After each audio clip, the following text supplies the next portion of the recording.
Well, hey YouTube, welcome to part 2 of Along for the Ride EV series and what I hate about my Tesla Model Y after 7 months of ownership. The first video we talked about trailer mode, and if you haven't seen that, click on the link above and take a look at that. Definitely enjoying the vehicle, but there are some frustrations that come along with towing a trailer, and I think Tesla needs to do some work on their programming around that. The second thing that really bothers me about my Tesla Model Y, and again has frustrations, is the full self-driving. And as you can see right now, I'm in full self-driving. I use it quite a bit. I have subscribed to it for the summer. There's some things we want to do with it and experiment with it, and we'll get that on video, but it has its share of frustrations as well, namely the latest version.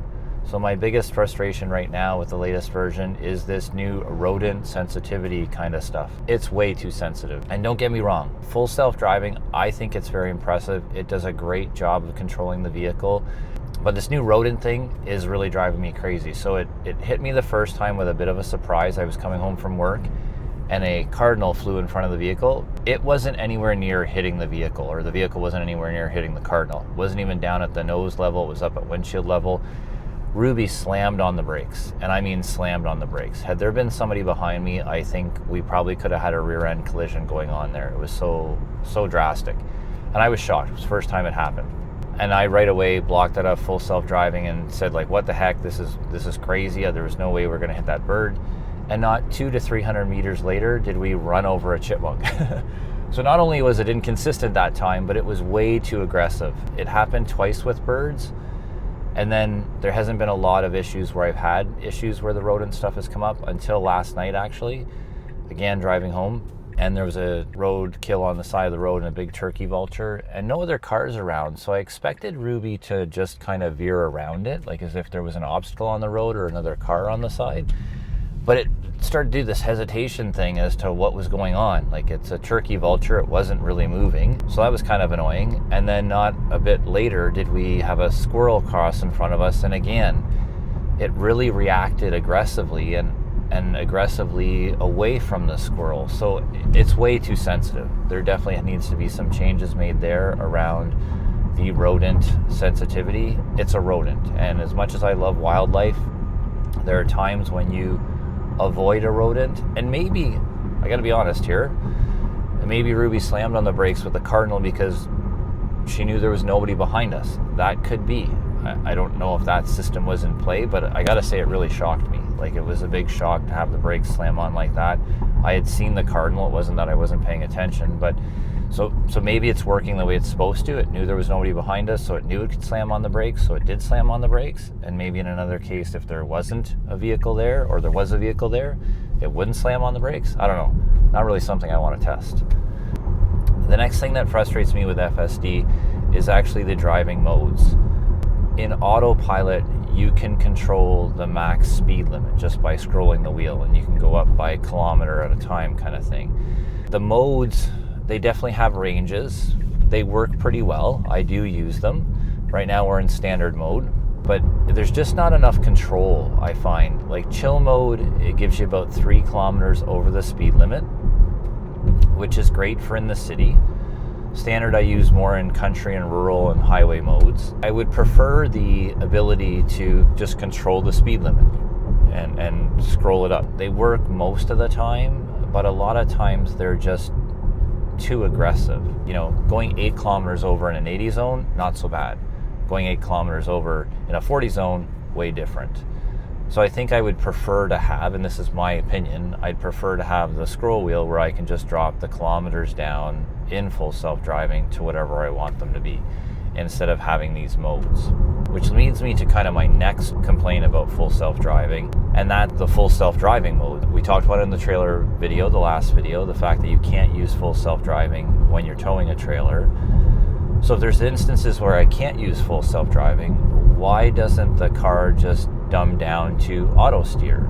And if I can't use auto steer, why does the car not just dumb down to traffic awareness cruise control instead of just telling me I can't do anything?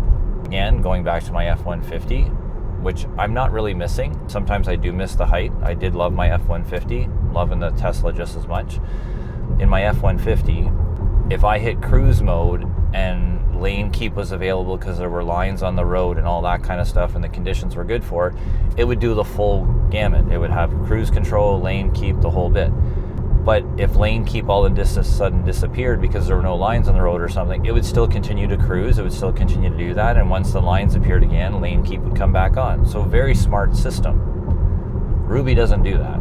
Its auto steer is way different than its FSD, and that could be intentional so that people are paying for FSD like me. I'm subscribing this summer because it's definitely different than auto steer.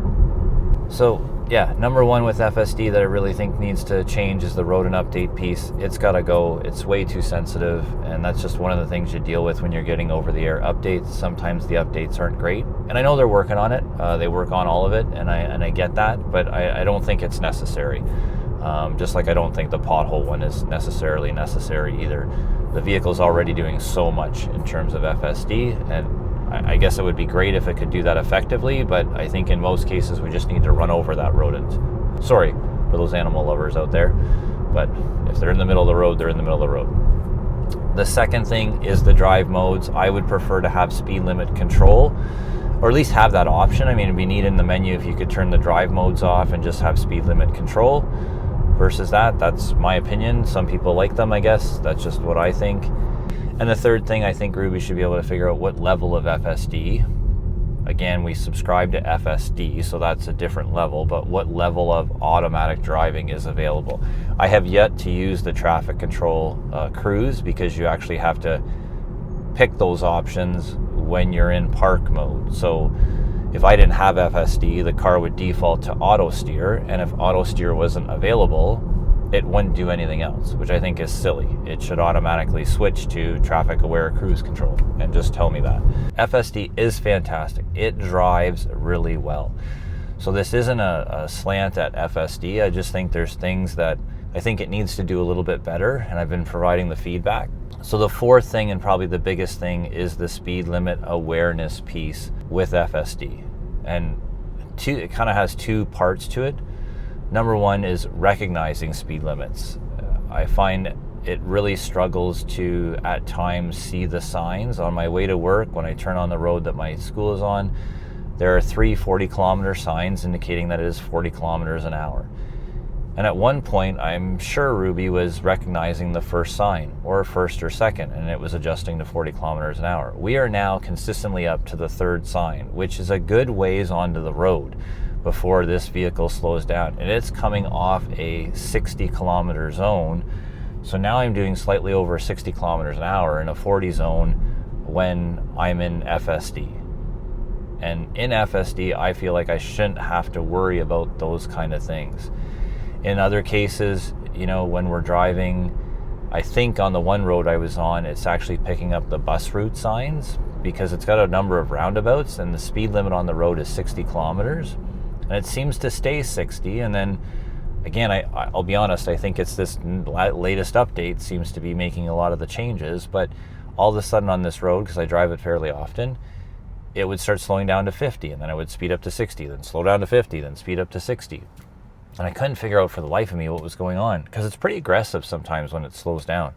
But it would be slowing down from 60 to 50, 60 to 50. And I think what I realized was I think the car was picking up the bus route signs, because there's bus route signs along that road that they don't look like speed limit signs, but they're similar. They're a white sign with a number on it and a frame around it. And the bus route is 53. So I think what it was grabbing was the 53 and slowing down. I can't understand any other reason why it would be doing that. And it wasn't doing it before, and now all of a sudden it is. So the speed limit awareness, it really isn't great. Like even on my road when I go to school, like the 40 kilometer signs show up on the display. They're right here. It passes all three of them, and it's not till we hit the third one that the speed limit changes. So I think that's a big frustration, because in FSD, that's the last thing I should have to worry about, is whether or not I'm driving the speed limit. Especially if I'm in chill or sloth mode where I am driving the speed limit, it needs to pick up the speed on the road. And it needs to pick it up accurately.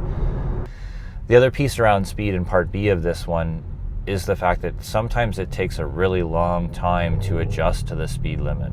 So when you come out of an 80 zone and you're hitting a 60 or hitting a 50, it's taking a long time to adjust, and it needs to be quicker in terms of adjusting that. And I'm not saying hammer on the brakes, but and maybe this gets to another point of why FSD can be frustrating, is it's not a human. Whereas with a human, we would see the 50-kilometer begin sign up ahead, and we would already start to slow down or adjust or just let off a little bit, so that when we get there, it's easier to get down to 50. Whereas Ruby tends to drive 80 kilometers right till that 50 zone, and then there's this abrupt stop, if there is one. If there isn't, we're well into that 50 zone and still driving over 70 kilometers, 60 kilometers an hour, which is too fast. And that's the case in standard mode. I think that has happened. A lot of times, that's the mode I'm driving in is standard. It seems to be the most normal driving mode. I know chill is definitely closer to the speed limit, but that's where I guess we get into is it the frustration number 5 that we're talking about? Reason number 5 that I hate FSD is the fact that it is intuitive and it isn't intuitive. There's lots of things, and I'm coming up to a road right now. It wasn't working until yesterday, and yesterday it made this. I'm hitting a roundabout. In the navigation, it's showing the roundabout, but showing very much a 90-degree turn. Ruby hasn't signaled yet. We'll see what happens here. Okay, we're signaling now. And yeah, it's following the roundabout now. So this intuitiveness that I'm getting at is the ability for it to learn, and it is learning. So 3 times through this intersection last week, we almost went right through the roundabout. Even though navigation was saying turn right, it was seeing the roundabout on the display, but it wasn't recognizing it as a roundabout. It wasn't signaling. It was really kind of interesting. So I don't know what was going on there. So it does learn, and the AI tends to learn in FSD. But then on some cases, it doesn't learn how you as a human or how a human would drive, which I find interesting. There's certain things, again, very textbookish, very safe. FSD is very good that way. It stops. Here's another thing. Why are the wipers coming on right now? Why are we wiping? What's going on here? So interesting. My windshield is clean. I keep my car very clean. I'm not sure why the windshield wipers were coming on there with FSD. Happens every once in a while. I'll just finish washing the car, and all of a sudden it's doing wipers and spraying windshield washer fluid everywhere, and I'm like, what? The windshield was just cleaned before I left the house. How is it making a mess of my windshield now? Talk about OCD.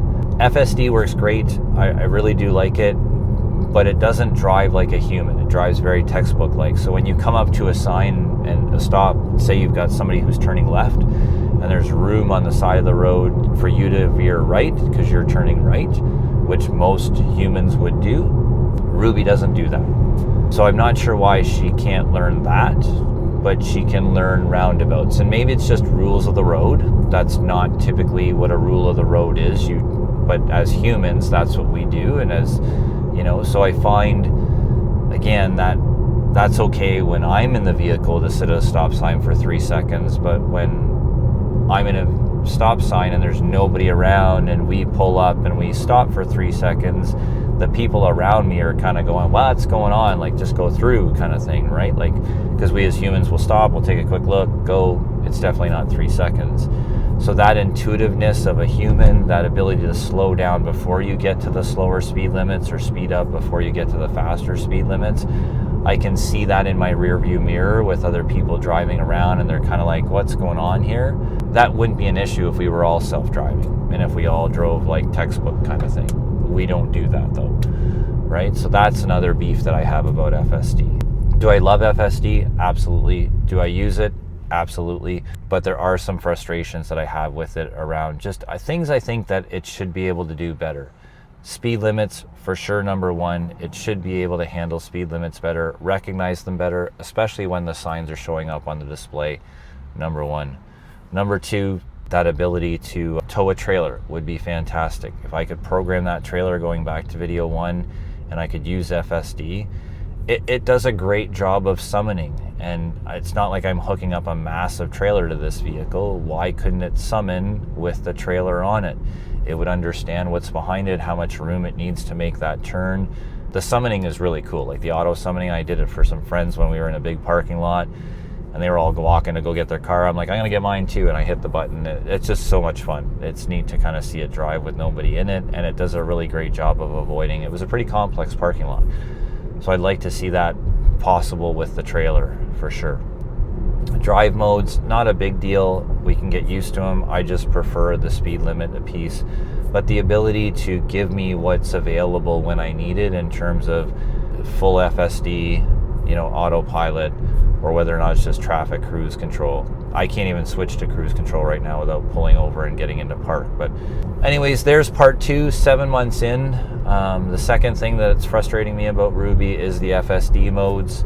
Will I subscribe to them all throughout? Probably not. I'm doing it for the summer for the ability to create some content, and also for the ability of the long drives up to the cottage, and hopefully getting my Sea-Doo in and out of the water, doing some towing that way. So we'll see how that works. Definitely going to do some more research on what exactly is happening, but when you pay for a towing package, you should get the towing package and all the stuff that goes along with it.